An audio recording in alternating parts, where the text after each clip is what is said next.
জুলাই সনদ বাস্তবায়ন না হলে বিপ্লব অপূর্ণ রয়ে যাবে বলছে ডক্টর তাহের। এদিকে ফজলুর রহমানের বক্তব্যে ফ্যাসিস্ট হাসিনার প্রতিচ্ছবি স্পষ্ট বলছেন শিবির। জানাবো গণভোট, জাতীয় সংসদ নির্বাচন একসঙ্গে করা নিয়ে আলোচনা। জানিয়ে দিব রোহিঙ্গা সংকটের সমাধান খুঁজতে কক্সবাজারের প্রধান উপদেষ্টা।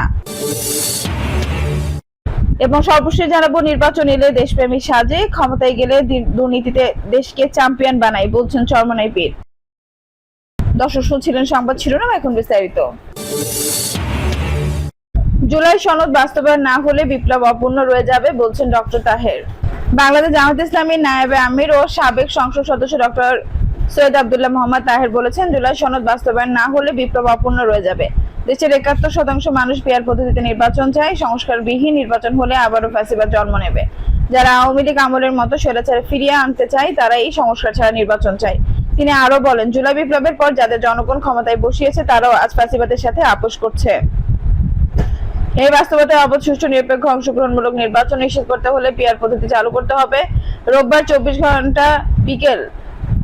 24 আগস্ট বিকেলে রাজধানীর জাতীয় প্রেস ক্লাবে মানিক মিয়া হলে বাংলাদেশ আদর্শ শিক্ষক ফেডারেশন আয়োজিত পিআর পদ্ধতি নির্বাচন ও জুলাই জাতীয় সনদ 2025-এর আইনি ভিত্তি শীর্ষ গোল টেবিল বৈঠকে তিনি এসব কথা বলেন। সবাই দেশের বৈশিষ্ট্য শিক্ষাবিদ, আইনগত, রাজনীতিক ও আন্দোলন কর্মীরা অংশগ্রহণ করেন। বৈঠকের সূচনা বক্তব্যে ঢাকা বিশ্ববিদ্যালয়ের সাবেক সিনিয়র সদস্য এবং বাংলাদেশ আদর্শ শিক্ষক ফেডারেশন জেনারেল সেক্রেটারি অধ্যাপক এবিএম ফজলুল করিম বলেন, জুলাইয়ে ছাত্র, শিক্ষক ও জনতার গণঅভ্যুত্থান এক অনন্য মাইলফলক। এই রাজনৈতিক ফসল জুলাই জাতীয় সনদ ঘোষণাপত্র হলেও তা এখনো আইনগত ভিত্তি পায়নি।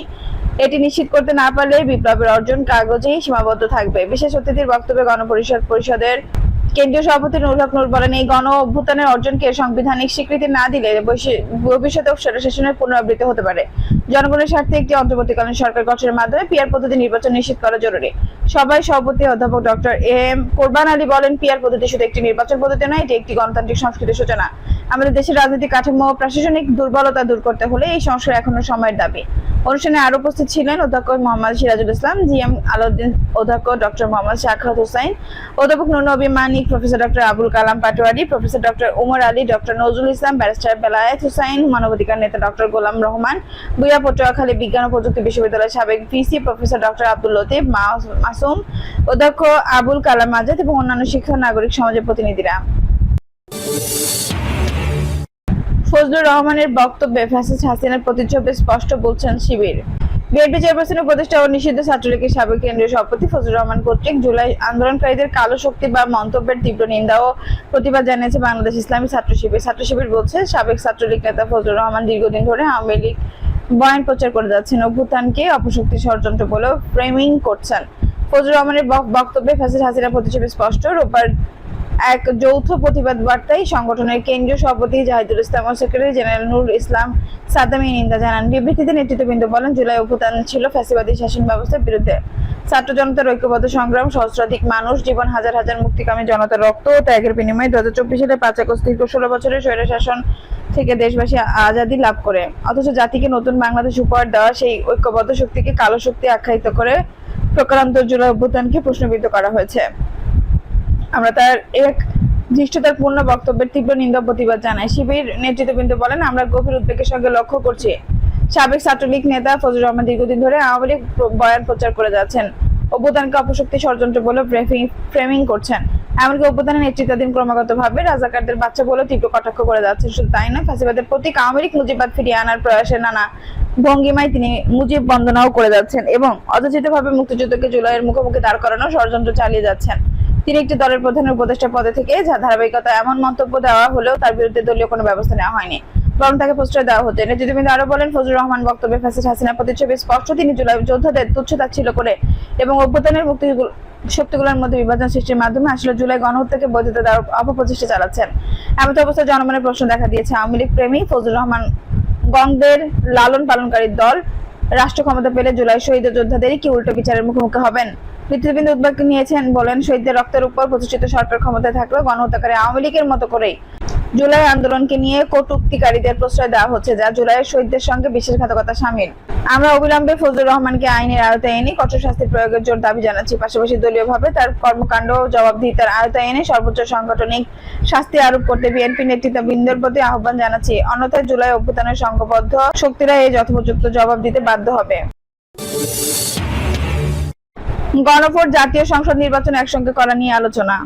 জাতীয় সংসদ নির্বাচনের সঙ্গে একই দিনে জুলাই জাতীয় সনদ বা সংস্কার প্রস্তাব বাস্তবায়ন প্রশ্নে গণভোট করা যায় কিনা তা নিয়ে আলোচনা চলছে। গতকাল রোববার জুলাই জাতীয় সনদ বাস্তবায়নের উপায় নিয়ে বিশেষজ্ঞদের সঙ্গে জাতীয় ঐকমত্য কমিশনের বৈঠকে বিষয়টি আলোচনায় আসে। বৈঠকে উপস্থিত থাকা একাধিক সূত্র প্রথম আলোকে বিষয়টি নিশ্চিত করেছেন। সংশ্লিষ্ট সূত্র জানায়, জাতীয় সংসদ নির্বাচন ও গণভোট একসঙ্গে করার বিষয়ে এখনো চূড়ান্ত কোনো সিদ্ধান্ত হয়নি।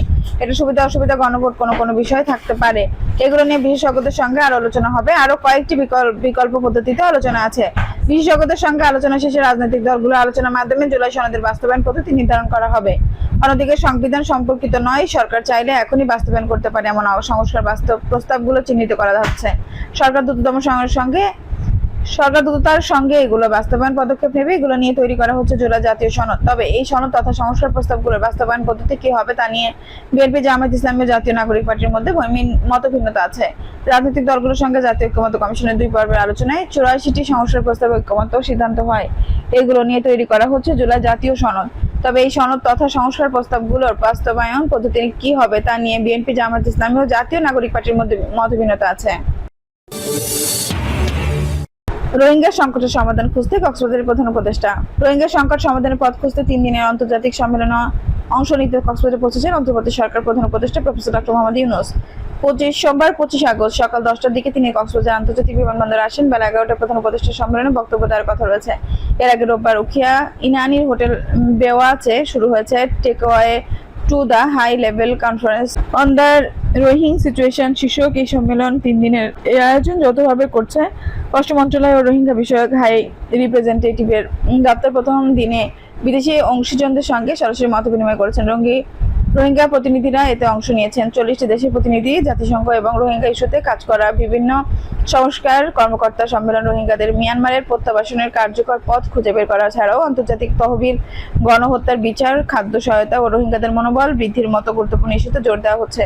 3 দিনের এই সম্মেলন শেষের দিন মঙ্গলবার 26 আগস্ট বিদেশি অতিথিরা কক্সবাজারের রোহিঙ্গা ক্যাম্প পরিদর্শন করবেন।